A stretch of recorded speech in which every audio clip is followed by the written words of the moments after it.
Ei, bun, am trecut herbețul, acum hai să vă prezint cărtăruța ce mi-a luat-o ieri. Și arată așa cum o să facem niște salse cu ea. Ai niște dinți care o să mă ajute să fac mai multe cărări, adică fredate, am suportat-o voi, deci e simplu, numai iau cordeluța așa și gata. Ar mai fi și alte feluri de făcut cu cordeluța.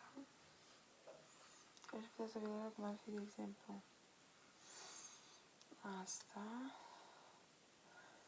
Hai să o fac eu acum. Așa. Sau ce nu, stați așa. Asta.